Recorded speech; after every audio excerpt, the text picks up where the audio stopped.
إن الحمد لله نحمده ونستعينه ونستغفره ونعوذ بالله من شرور أنفسنا وسيئات أعمالنا من يهد الله فلا مضل له ومن يضلل فلا هادي له أشهد أن لا إله إلا الله وحده لا شريك له وأشهد أن محمدا عبده ورسوله لا نبي ولا رسول بعده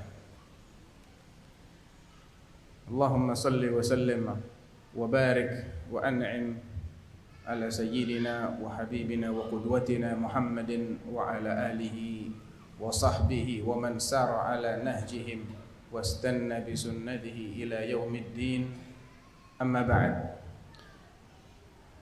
Yang saya hormati Bapak Profesor Eko, Takmir Masjid dan pengurus Yayasan Madinah serta hadirin wal hadirat sekalian. Ini jelas merupakan nikmat Allah Subhanahu wa taala. Ketika Allah memberi kita kesempatan dan menggerakkan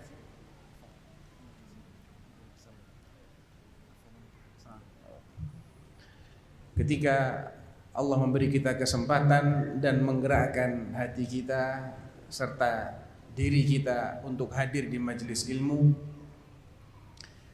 ketika di saat yang bersamaan banyak di antara kaum muslimin yang justru tersibukkan dengan hal lain yang tidak membawa manfaat bagi dunia apalagi bagi akhirat mereka. Insyaallah antum tahu kan maksudnya ya. Baik. Maka nikmat ini adalah nikmat yang luar biasa yang wajib kita syukuri. Sekaligus kita pelihara. Karena nikmat bila tidak disyukuri maka akan dicabut oleh Allah Subhanahu wa taala. La in syakartum la azidannakum wa la in kafartum inna 'adzabi lasyadid. Apabila kalian bersyukur aku akan tambah nikmatnya untuk kalian. Namun bila kalian ingkari nikmat ini maka ingat siksaku adalah sangat pedih. Ayyuhal hadirun wal hadirat rahimanallahu jami'an. Telah menjadi sunnatullah, telah menjadi ketetapan yang tidak akan berubah sejak Allah Subhanahu wa taala menciptakan alam semesta ini, bahwa setiap orang beriman pasti akan diuji oleh Allah Subhanahu wa taala. Dan telah menjadi sunnatullah juga bahwa umat Rasulullah sallallahu alaihi wasallam ini ju'ilat afiyatuha fi awwaliha.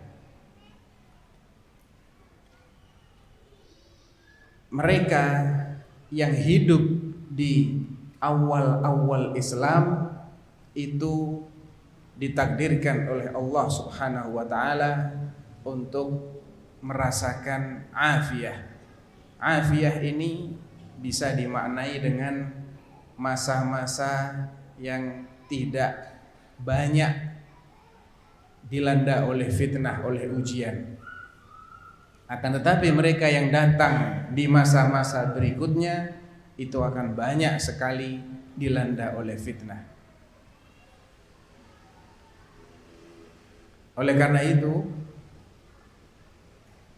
tentunya Allah Subhanahu wa taala ketika menakdirkan hal seperti itu pasti syarat dengan hikmah, pasti syarat dengan pelajaran yang berharga. Bukan sembarangan Allah menentukan hal seperti itu, akan tetapi sesuai dengan kualitas manusia di zaman masing-masing. Bukan berarti para sahabat Rasulullah sallallahu alaihi wasallam itu 100% terbebas dari ujian dan hanya kita yang mendapat ujian. Akan tetapi ujian yang mereka hadapi di masa itu berbeda dengan ujian yang dihadapi oleh orang-orang yang datang setelahnya. Karena Nabi sallallahu alaihi wasallam mengatakan khairun nasi qarni thumma alladhina yalunahum thumma alladhina yalunahum. Dalam hadis yang diriwayatkan oleh sahabat Imran ibnu Husain fi Sahih Muslim, dalam Sahih Muslim Nabi mengatakan sebaik-baik manusia adalah mereka yang hidup di masaku, kemudian yang datang setelahnya, kemudian yang datang setelahnya lagi. Artinya di masa Rasulullah sallallahu alaihi wasallam masih banyak orang-orang baik. Ilmu ini masih tersebar luas. Al-Quran banyak dihafalkan, banyak difahami, banyak diamalkan. Kemungkaran walaupun tidak ada zaman yang bebas dari kemungkaran 100%, akan tetapi jauh lebih sedikit. Sehingga orang-orang yang ingin menjadi baik itu mendapatkan kondisi yang sesuai, yang kondusif, mendapatkan banyak teman di sana yang mendorongnya untuk menjadi baik. Lain halnya dengan masa-masa berikutnya. Dalam sebuah hadis yang diriwayatkan oleh Imam Al-Bukhari dalam sahihnya dari seorang tabi'in yang bernama Az-Zubair ibn Adi, qal ataina Anas bin Malik. Kami, artinya dia dengan sejumlah orang, mendatangi sahabat Anas ibn Malik radhiyallahu taala anhu. Fasyakawna ilaihi ma nalqa minal Hajjaj. Maka kami mengeluhkan kekerasan dan sikap sewenang-wenang yang dilakukan oleh Hajjaj ibnu Yusuf, penguasa Irak masa itu, terhadap warganya. Antum pernah dengar Al-Hajjaj ibnu Yusuf? Pernah dengar nggak? Siapa yang belum pernah dengar angkat tangan? Wah, pintar banget. Semuanya pintar nih. Saya biasanya kalau ngetes gitu ada yang angkat tangan. Padahal barusan saya sebut namanya, kok bisa bilang nggak pernah dengar gitu loh. Baik. Al-Hajjaj ibnu Yusuf ini adalah penguasa Irak yang terkenal bengis, kejam, dan mudah menumpahkan darah. Nah, mereka warga Irak, khususnya warga Basrah, ini mengeluhkan kezaliman Hajjaj bin Yusuf kepada sahabat Anas ibn Malik. Maka apa kata Anas? Qal isbiru fa innahu la ya'ti 'alaikum zamanun illa alladhi ba'dahu syarrum minhu hatta talqaw rabbakum. Sami'tuhu min nabiyyikum sallallahu alaihi wasallam. Isbiru, kalian sabar, karena ini sudah jadi sunnatullah juga ya. Yang kalian akan hadapi setelah ini lebih berat lagi.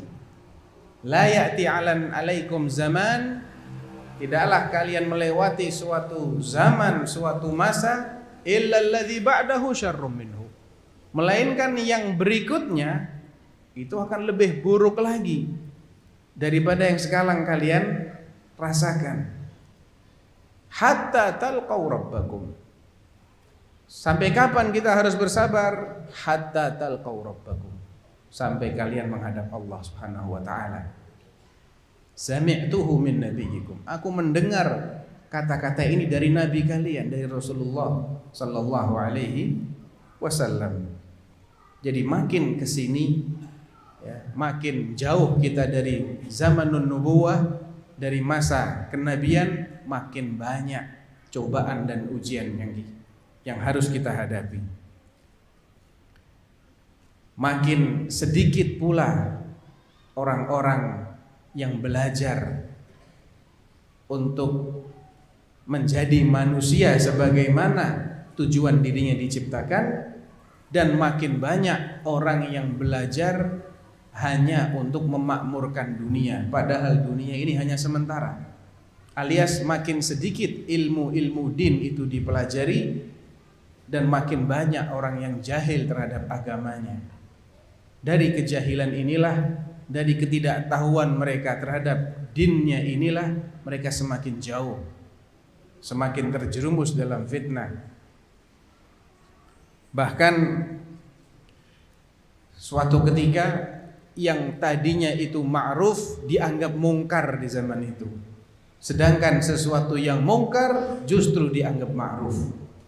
Dan ini sudah banyak kita saksikan. Hal-hal yang itu merupakan kemungkaran yang sangat dibenci oleh Allah Subhanahu wa taala. Sangat dimusuhi oleh Rasulullah sallallahu alaihi wasallam. Bahkan belasan tahun Rasulullah sallallahu alaihi wasallam berdakwah, mengajak manusia meninggalkan kemungkaran-kemungkaran yang sejenis dengan itu, namun hari ini dianggap sebagai kema'rufan. Bahkan istilahnya pun mirip, kearifan. Arif itu kan sesuatu yang baik, padahal sejatinya itu adalah sesuatu yang sangat dibenci oleh Allah Subhanahu wa taala. Kenapa bisa begitu? Karena jauhnya manusia dari ajaran Islam, dari bimbingan Allah Subhanahu wa taala, karena merajalelanya kejahilan. Sehingga ketika mereka yang tenggelam dalam kejahilan itu jumlahnya makin banyak, orang-orang yang tetap berpegang dengan kebenaran merasa dirinya terasing, merasa dirinya ini menghadapi kesulitan yang luar biasa untuk tetap istiqomah di atas kebenaran. Inilah yang menjadikan masa-masa belakangan itu lebih berat, dan yang menjadikan orang-orang yang masih mau berpegang dengan dinnya di masa-masa seperti itu mendapatkan pahala seperti 50 sahabat Nabi. Tapi jangan dicatat dulu ya, karena hadisnya dikritisi oleh para ulama. Nanti ada penjelasan. Intinya ini adalah kebenaran dari sabda Nabi sallallahu alaihi wasallam itu sendiri, bahwasanya makin ke belakang itu makin besar ujiannya. Dalam hadis yang diriwayatkan oleh Ibnu Majah dan yang lainnya dengan sanad yang sahih dari sahabat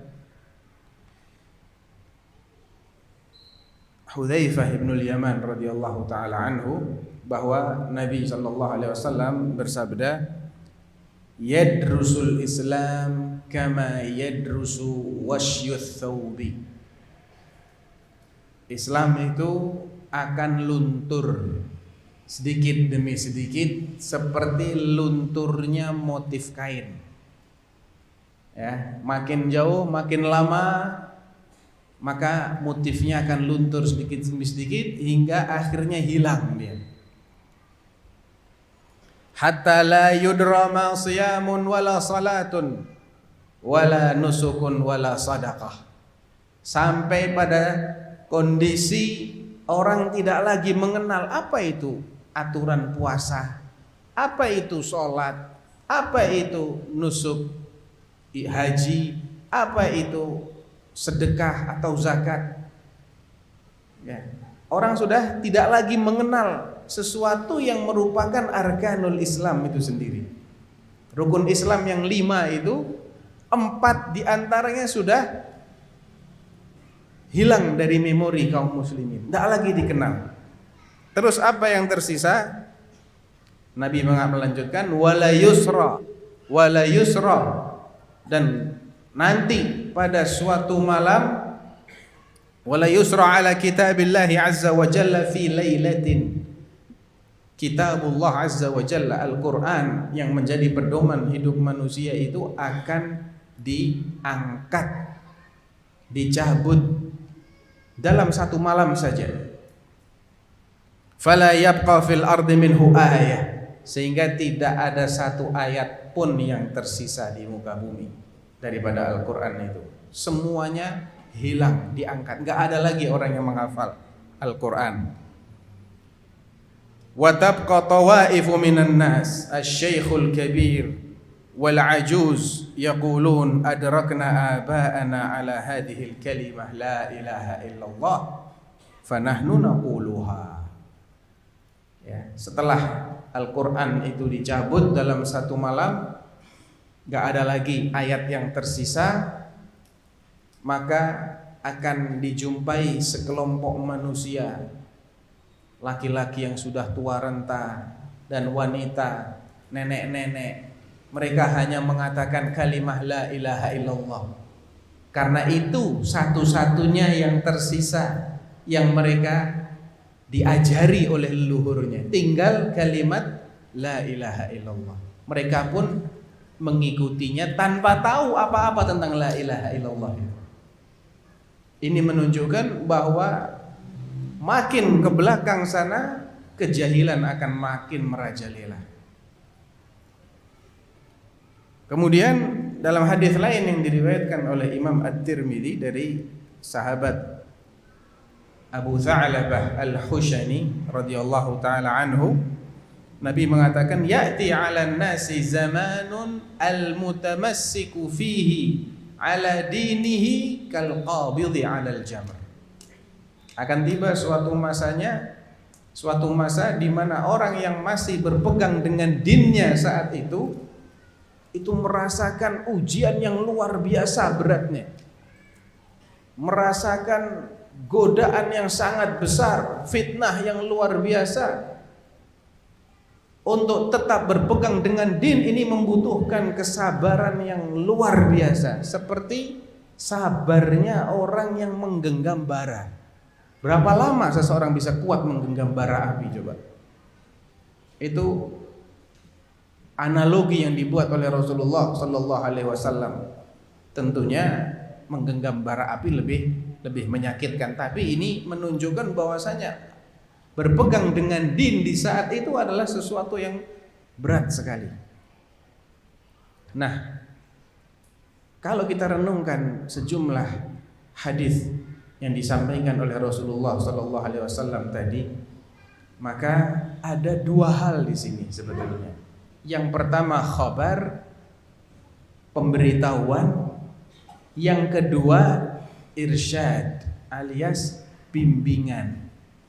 Apa khabar yang bisa kita tangkap dari ini semua? Bahwasanya makin jauh suatu generasi dari zaman Rasulullah SAW, makin banyak ujian yang harus dihadapi. Bahwa makin kesini kejahilan akan semakin merebak, merajalela, dan ilmu yang benar itu semakin langka. Bahwa manusia akan semakin tenggelam dengan dunianya, dengan syahwatnya, dengan fitnah syubhat, ideologi-ideologi yang menyimpang makin populer, sementara ajaran kitabullah dan sunnah Rasulullah makin dianggap asing. Di antara yang dikabarkan oleh hadis ini adalah bahwa orang yang berpegang dengan kebenaran itu akan menghadapi kesulitan yang luar biasa. Tapi mereka mau tidak mau harus menghadapinya. Mereka nggak bisa lari dari itu. Pilihannya cuma dua: sabar, dan mereka akan dapatkan pahala yang kata Rasulullah dalam hadis yang walaupun kalau dikumpulkan memang ada 8 sahabat yang meriwayatkan hadis ini.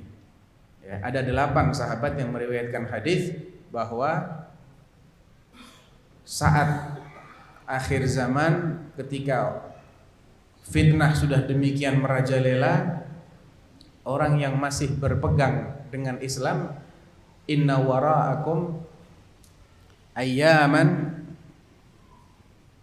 kata Nabi SAW, inna wara'akum ayyaman al-amil lil-amil fihi ajr 50 mimman ya'maluna mithla amalikum. Nanti sepeninggal kalian akan ada berbagai macam, akan ada masa-masa yang penuh dengan fitnah, sehingga orang yang masih beramal di saat itu akan mendapatkan pahala seperti 50 orang yang beramal di antara kalian. Dan ini adalah kabar lain dari Rasulullah SAW bahwa beramal di masa-masa yang sulit seperti itu akan diberi pahala 50 kali amalan yang dilakukan di masa sahabat Rasulullah Sallallahu Alaihi Wasallam. Di samping itu ada irsyad, ada bimbingan, ada penyuluhan yang disampaikan oleh Nabi secara tersirat dari hadis-hadis tadi, bahwa untuk selamat dari berbagai macam fitnah tadi seseorang harus bersabar. Isbiru fa innahu la ya'ti 'alaikum zamanun illa alladhi ba'dahu syarrum minhu hatta talqaw rabbakum. Dan sabarnya ini bukan sabar yang setengah-setengah, bukan sabar ala kadarnya, tapi sabar yang luar biasa. Nah, bagaimana kita bisa bersabar sedangkan fitnahnya demikian berat? Seseorang tidak akan bisa melakukan sesuatu sebelum dia tahu seberapa besar manfaat apa yang akan dia lakukan tadi, dan seberapa besar kerugiannya kalau dia tidak melakukan itu. Kalau antum mau tahu berapa besar manfaat bersabar untuk tetap berada di atas Al-Quran dan Sunnah di masa-masa seperti ini, dan seberapa besar ruginya orang-orang yang meninggalkan petunjuk Al-Quran dan Sunnah di masa-masa seperti ini, maka simaklah sabda Nabi Sallallahu Alaihi Wasallam ketika bercerita tentang perpecahan umat, iftiraqul ummah menjadi puluhan, 70 sekian firqah. Apa kata Rasulullah? Kulluha finnar illa wahidah. Semuanya finnar, terancam masuk neraka. Ada yang selamanya di neraka, ada yang sementara di neraka. Tapi wallahi, demi Allah, sementara pun itu sangat tidak mengenakan ayyuhal ikhwan. Jangan pernah berpikir kan cuman sementara. Yang namanya neraka itu, Nabi SAW pernah menceritakan tentang betapa pedihnya siksa neraka. Yu'ta bi rajulin 'azimin, yu'ta bi an'ami rajulin fid dunya wa huwa min ahlin nar. Nanti pada hari kiamat, kalau kita ingin tahu seberapa mengerikannya siksa neraka itu, Allah akan datangkan orang yang ketika di dunia adalah orang yang paling nikmat hidupnya di dunia. Antum bayangkan manusia paling nikmat di dunia hidupnya hari ini siapa? Maka kalau dia bukan orang beriman, dan biasanya memang bukan orang beriman, yang paling kaya di dunia itu bukan orang beriman kan? 10 terkaya di dunia itu insya Allah 10-10-nya nggak ada yang muslim gitu. Yu'ta bi an'ami rajulin fid dunya wa huwa min ahlin nar fayughmasu ghamsatan fin nar. Ketika dia dihadapkan ke neraka, kemudian dicelupkan satu kali oleh Allah Subhanahu wa taala. Sekali celup. Lalu ditanya, "Ya fulan, hal marra bika na'imun qat?"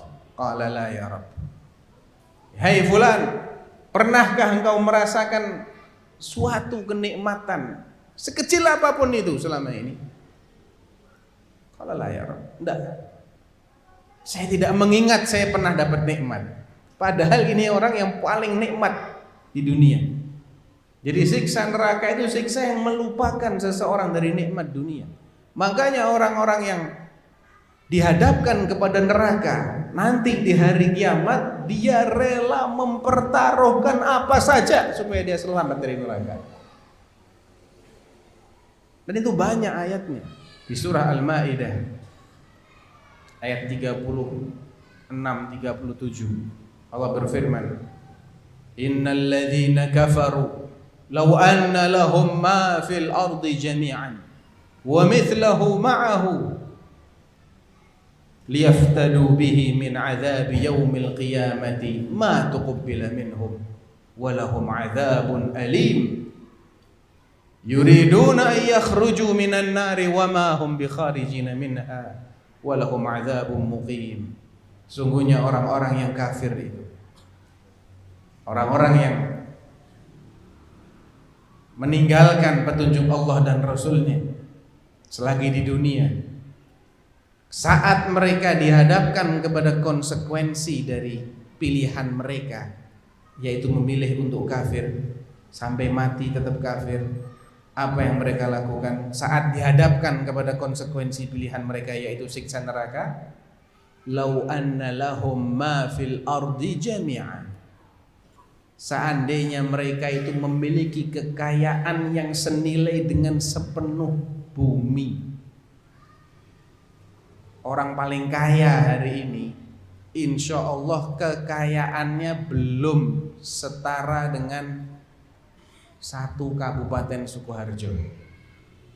Kabupaten Sukoharjo ini kalau dinilai semua berapa puluh ribu meter persegi saya nggak tahu, itu kalau ditaksir insya Allah dia nggak akan setara nilainya dengan kekayaan Kabupaten Sukoharjo. Baru Sukoharjo, belum Jawa Tengah, belum Pulau Jawa, belum Indonesia, ya, belum dunia, plus lautnya. Seandainya mereka itu punya kekayaan sepenuh bumi, wa mithlahu ma'a, dan yang setara lagi dengan itu, 2 kali dunia seisinya dikuasai oleh si kafir ini, liyaftadu bihi min adzabil yaumil qiyamah, dan dia berniat dengan kekayaannya yang setara dengan 2 kali bumi seisinya tadi untuk menebus azab pada hari kiamat, ma tuqbila minhum, tidak diterima tebusannya oleh Allah.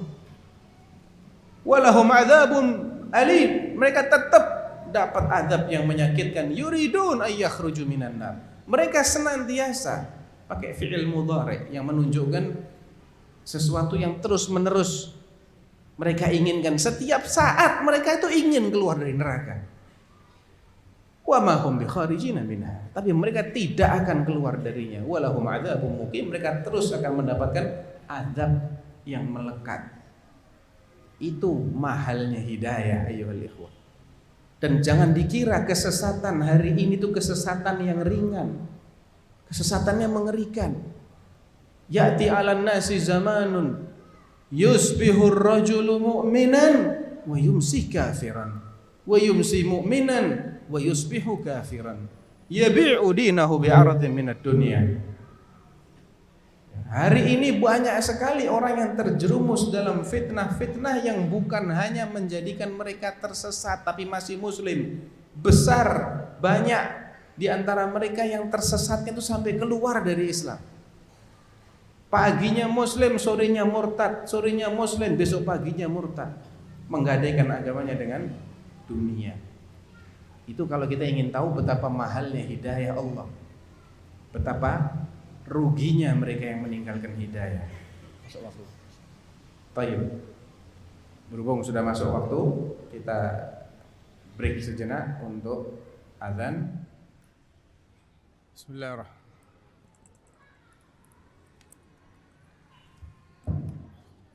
Bismillahirrahmanirrahim. Assalamualaikum warahmatullahi wabarakatuh. Alhamdulillah wassalatu wassalamu ala khairi khalqillah Muhammad ibn Abdullah wa ala alihi wa sahbihi wa man wala amma ba'd. Ayyuhal ikhwah, melanjutkan tentang bagaimana agar kita ini bisa tetap istiqamah dan berpegang teguh di atas din kita di zaman yang penuh fitnah ini. Poin yang pertama tadi adalah dengan memahami betapa besar manfaat berpegang dengan agama dan betapa besar kerugian mereka yang meninggalkan agamanya. Kalau tadi berpegang dengan din berarti selamat dari fitnah dan mendapatkan pahala yang setara dengan pahala 50 sahabat Nabi, maka perlu difahami bahwa hadis yang menyatakan seperti itu masih diperselisihkan validitasnya oleh para ulama. Ada sekitar 8 hadis dari 8 sahabat yang menyebutkan hal tersebut, dan masing-masingnya tidak lepas dari kelemahan. Ya. Tapi ada di antara ulama ahlul hadis yang menganggap hadis ini bisa saling memperkuat sehingga menjadi hadis yang derajatnya hasan li ghairihi. Itu pendapat Syekh Al-Albani rahimahullah. Tapi sekali lagi kalau kita lihat satu persatu, maka semuanya tidak ada yang bebas dari kelemahan. Kalau kita mengacu kepada pendapat yang menghasankan hadis ini, maka bagaimana kita mengkompromikan hadis ini dengan hadis lain yang sangat terkenal yang muttafaq alaih, ketika Nabi sallallahu alaihi wasallam bersabda, "Wala tasubbu ashabi fawalladhi nafsi biyadihi law anfaqa ahadukum mithla Uhudin dhahaban ma balagha mudda ahadihim wala nasifahu." Jangan kalian cela sahabatku, karena demi Allah, andai ada di antara kalian yang berinfak berupa emas sebesar gunung Uhud, maka pahalanya tidak akan setara dengan infaknya sahabatku walaupun hanya 1 raupan saja. Bahkan separuhnya pun gak setara. Artinya infaknya sahabat 1 genggam itu pahalanya lebih besar daripada infaknya orang lain sebesar gunung Uhud. Bagaimana kita kompromikan hadis ini yang itu muttafaqun alaih riwayat Bukhari dan Muslim dengan hadis bahwa orang yang berpegang dengan agamanya di akhir zaman itu pahalanya seperti 50, pahalanya seperti amalan 50 orang sahabat Nabi. Kalau kita mengacu kepada pendapat yang menghasankan hadis ini, maka tidak lepas dari 2 sisi untuk mengkompromikan. Karena sepintas nampaknya kontradiksi kan ya. Bagaimana kita kompromikan? Sebagian ulama menjelaskan bahwa yang diberi atau yang dilipat gandakan itu bukan semua amal, tapi khusus terkait amar ma'ruf nahi mungkar yang dilakukan oleh mereka yang hidup di zaman belakangan. Amar ma'ruf nahi mungkarnya orang-orang yang masih hidup di zaman yang penuh fitnah itu pahalanya 50 kali amar ma'rufnya sahabat Nabi. Khusus amar ma'ruf nahi mungkarnya saja. Yang lain-lain enggak. Tetap sahabat lebih afdal. Kenapa? Karena amar ma'ruf nahi mungkar di masa sahabat itu masih banyak banyak yang mendukung. Ya, mereka itu beramar ma'ruf nahi mungkar bukan di tengah-tengah manusia yang lalai, tenggelam dalam fitnah, jauh dari agama, kejahilan merajalela, bukan, tapi di tengah-tengah masyarakat yang mayoritasnya saleh, mayoritasnya baik, sehingga kesulitan yang dihadapi oleh mereka lebih kecil daripada kesulitan yang dihadapi oleh generasi-generasi belakangan saat manusia ini sudah tenggelam dalam penyimpangan, dalam kesesatan dengan fitnah, syubhat maupun syahwat, sehingga lebih berat ketika amar ma'ruf nahi mungkar dilakukan di masa belakangan. Ada yang memaknai dengan makna lain, melihat kepada masanya, bukan kepada amalnya. Setiap amal ibadah yang dilakukan di masa yang fitnah itu sedang merajalela, maka itu nilainya 50 kali amal ibadah yang dilakukan di masa itu. Jadi ada yang memaknai secara khusus untuk amalan tertentu, namun ada yang memaknai dari segi waktunya. Tentunya fitnah di satu tempat nggak sama dengan fitnah di tempat lain. Fitnah di suatu masa tidak sama dengan fitnah di masa lain. Ada kalanya orang yang hidup sama-sama di tahun 2019, tapi yang hidup di daerah yang mayoritasnya muslim yang taat berbeda dengan yang hidup di daerah yang mayoritasnya adalah mereka yang ahli maksiat. Seseorang yang hidup di tengah-tengah ahlus sunnah berbeda dengan mereka yang hidup di tengah-tengah ahlul bid'ah misalnya. Walaupun zamannya sama, ya, lokasi bisa membedakan. Jadi ketika dia ini hidup di tempat atau di masa yang mayoritasnya itu anti terhadap kebenaran, maka berpegang teguhnya dia dengan al-haq itu dilipat gandakan oleh Allah Subhanahu wa taala, apapun bentuk amalnya. Ya. Ala kulli hal, Al-Hafidz Ibnu Hajar rahimahullahu taala mengatakan hadis ini tidak menunjukkan bahwa orang yang hidup setelah zaman sahabat itu bisa lebih afdol daripada sahabat Nabi. Enggak mungkin itu. Ya, enggak mungkin. Karena mufadhalah atau muwazanah, kesetaraan itu hanya bisa diukur dari sesuatu yang memiliki kesamaan. Misalnya sama-sama amar ma'ruf nahi mungkar. Nah, itu bisa kita timbang-timbang. Oh, yang ini lebih besar pahalanya. Tapi kalau kita dengan sahabat Nabi, ada satu poin yang tidak mungkin menjadikan kita itu sama dengan mereka. Apa itu kira-kira? Ya statusnya tadi itu. Ini sahabat ketemu Rasulullah. Mata mereka melihat Rasulullah. Mereka berjumpa, nggak harus melihat ya. Berjumpa dalam keadaan sadar, bukan mimpi. Dalam keadaan sadar mereka berjumpa dengan Rasulullah. Ini nggak mungkin ada yang bisa nyamai mereka. Sehingga tidak mungkin ada orang yang hidup setelah sahabat Nabi bisa melebihi keutamaan sahabat Nabi radhiyallahu taala anhum. Jadi sehebat-hebatnya orang itu mau beramal, tetap sahabat ini memiliki satu amal yang nggak mungkin bisa disaingi, dan itu sudah dipilih oleh Allah Subhanahu wa taala. Li hikmatin yuriduha Allah azza wa jalla, atas hikmah yang besar di balik itu semua. Kenapa kok enggak kita yang jadi sahabat? Antum enggak akan kuat jadi sahabat. Ya. Allah Subhanahu wa taala sudah milih, enggak sembarangan milihnya. Suatu ketika Hudzaifah bin Yaman pernah mendengar orang mengatakan begini, "Lau adraktu Rasulullah sallallahu alaihi wasallam qataltu ma'ahu wa ablaitu." Hadis riwayat Muslim. Andai aku berjumpa dengan Rasulullah, yang bilang begini ini bukan sahabat, tabi'in. Dia bilang kepada Hudzaifah bin Yaman, andai aku berjumpa dengan Rasulullah, niscaya aku akan bela dia mati-matian, aku akan jihad fisabilillah.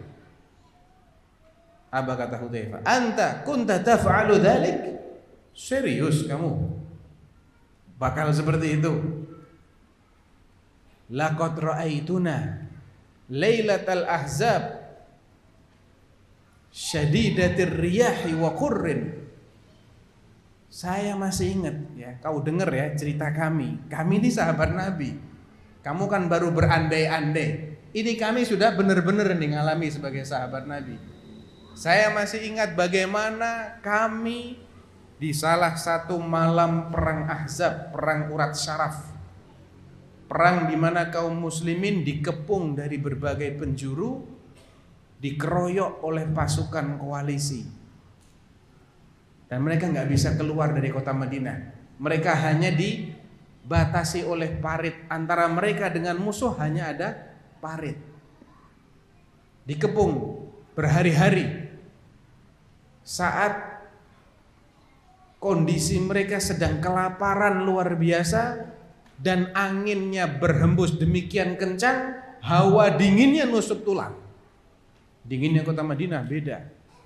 Dingin kering. Jadi masuk ke tulang. Kalau sudah masuk ke tulang itu linu satu badan. Udah gitu kelaparan lagi mereka. Antum bisa bayangkan sudah kelaparan, ketakutan yang luar biasa. Dan itu diceritakan oleh Allah Subhanahu wa taala. Hatta idza idh ja'ukum min fawqikum wa min asfala minkum wa idh zaghatil absar wa balaghatil qulubul hanajir.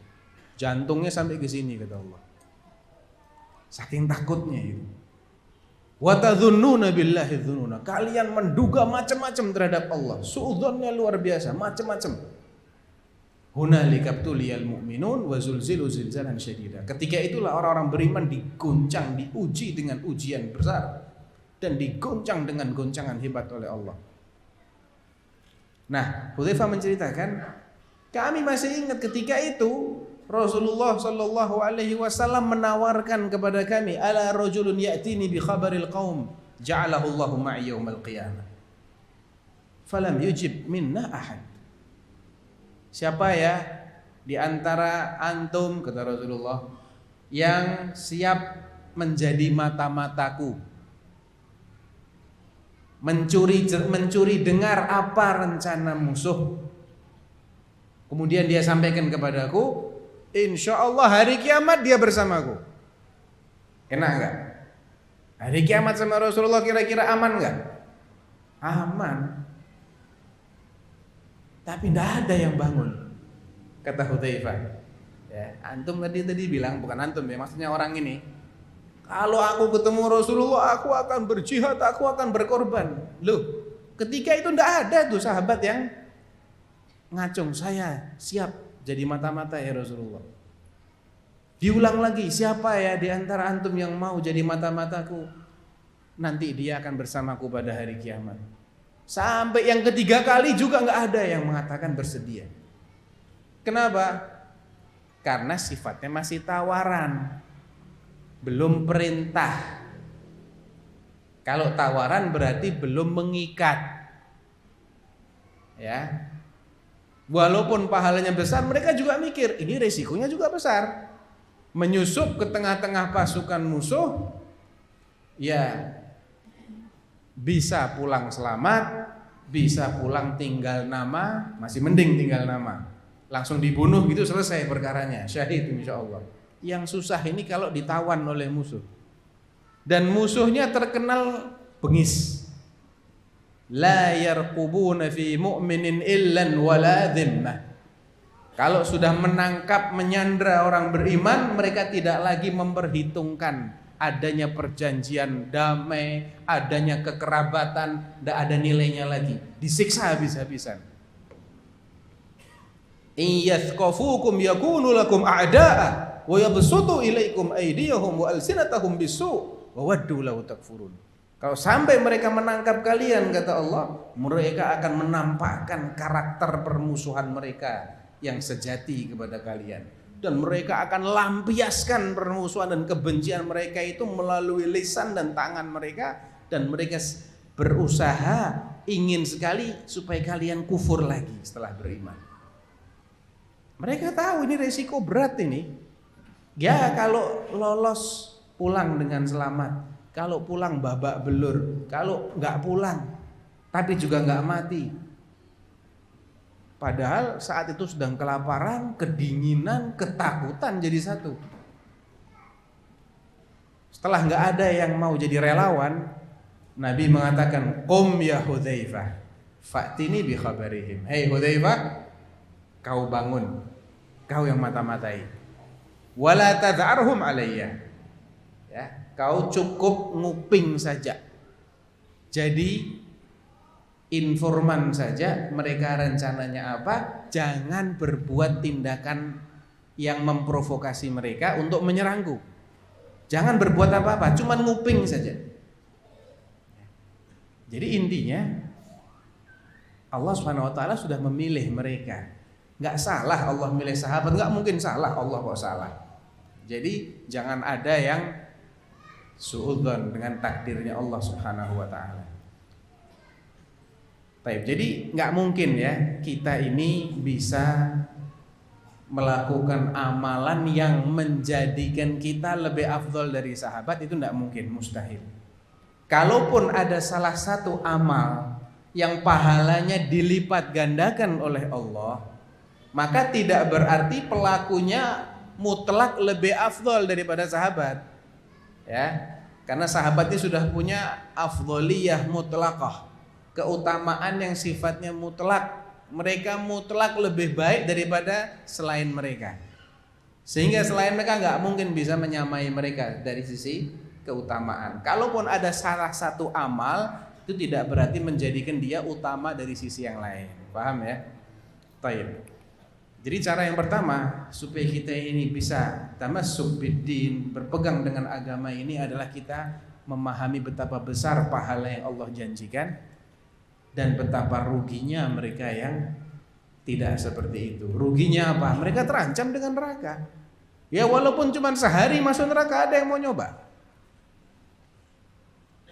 Orang yang paling nikmat aja kalau dimasukkan neraka sekali celup dia akan lupa semua nikmat itu. Maka jangan pernah kita menganggap remeh neraka Allah Subhanahu wa taala. Yang kedua, ayyuhal ikhwah, adalah tentunya kita harus tahu apa yang kita harus pegang teguh ini yang mana, ya. Sehingga ini menuntut kita untuk belajar benar-benar terhadap din ini. Dan Nabi SAW tidak membiarkan umatnya ini kebingungan. Enggak, beliau sudah jelaskan.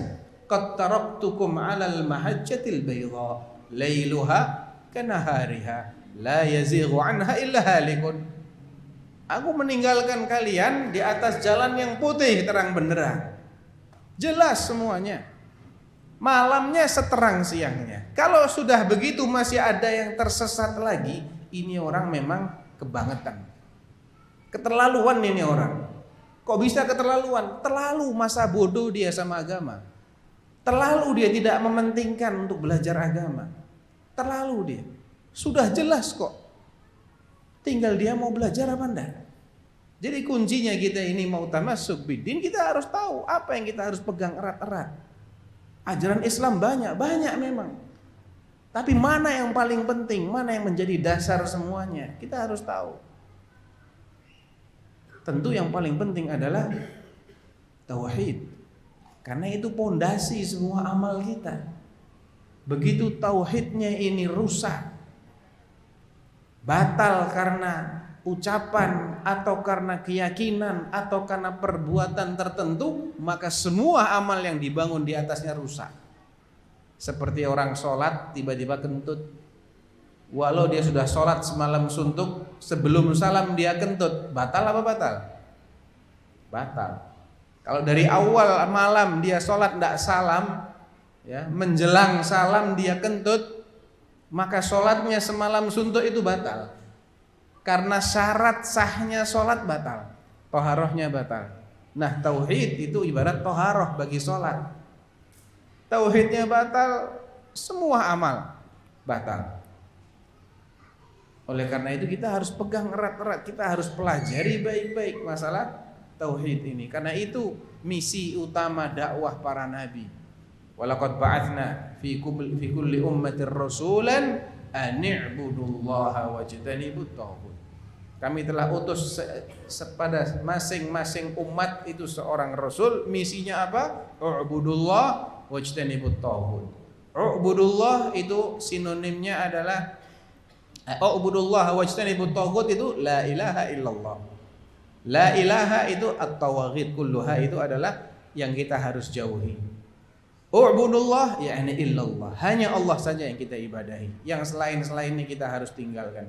Ini mengharuskan kita untuk mempelajari ibadah itu apa, supaya enggak salah alamat. Karena begitu salah alamat berarti dia telah merusak tauhidnya. Kemudian cara lain agar kita bisa tetap istiqamah, berpegang teguh dengan din ini adalah kita mencari komunitas orang-orang yang baik, mencari lingkungan yang baik. Karena sudah jadi tabiat manusia, orang itu kalau enggak bisa mempengaruhi, apa yang terjadi? Dia dipengaruhi. Salah satu itu sifat makhluk hidup, ya, peka terhadap rangsangan. Pernah dengar istilah ini? Ya, ilmu SD kan, makhluk hidup itu peka terhadap rangsangan. Imma dia merangsang orang lain atau dia dirangsang sama orang lain. Lah, kita ini kan nggak sama kekuatan kita. Ada yang imannya cukup kuat, dia bisa menjaga diri sampai kadar tertentu. Ketika fitnahnya di luar kemampuan dia akan lebur juga dengan fitnah itu. Ada yang imannya lemah, sangat-sangat lemah, mudah tergoyahkan. Sehingga ketika dia salah memilih lingkungan, dia akan lebur seketika dengan lingkungannya. Oleh karena itu memilih lingkungan yang baik ini adalah salah satu cara kita untuk mempertahankan din kita. Makanya dulu sebelum kota suci Makkah itu ditaklukkan, hijrah itu wajib bagi mereka yang tinggal di kalangan mayoritas kaum musyrikin. Karena sekedar tinggal di tengah-tengah orang musyrik itu fitnahnya sudah luar biasa. Luar biasa fitnahnya. Setelah kota Makkah ditaklukkan, maka hijrah ke kota, dari kota Makkah ke kota Madinah selesai sudah. Karena kota yang menjadi pusat sentra kekuatan kaum musyrikin sudah takluk, masuk ke pangkuan kaum muslimin. Tapi dulu sebelum itu hijrah masih menjadi suatu keniscayaan. Bahkan Allah mengancam orang-orang yang tidak mau hijrah dengan ancaman yang sangat pedih. Nah, hijrah itu dalam konteks yang lain masih berlaku. Wal muhajir man hajara ma nahallahu anhu. Seorang muhajir, orang yang berhijrah itu sejatinya adalah orang yang meninggalkan larangan-larangan Allah. Jadi bukan harus pindah dari satu negeri ke negeri lain, tidak. Pindah dari kecamatan-kecamatan lain bisa terhitung hijrah. Kalau memang di kecamatan itu lingkungannya buruk, penuh dengan maksiat, penuh dengan kemungkaran, penuh dengan kekufuran, dan dia khawatir dirinya atau keluarganya terkena pengaruh buruk lingkungan sekitar, maka hendaklah dia hijrah, pindah ke tempat lain yang tetangganya baik. Karena manusia kalau tidak bisa mempengaruhi, dia akan dipengaruhi. Dan yang keempat, yang tidak kalah pentingnya, kita harus rajin doa, minta kepada Allah Subhanahu wa ta'ala agar diberi keistiqomahan.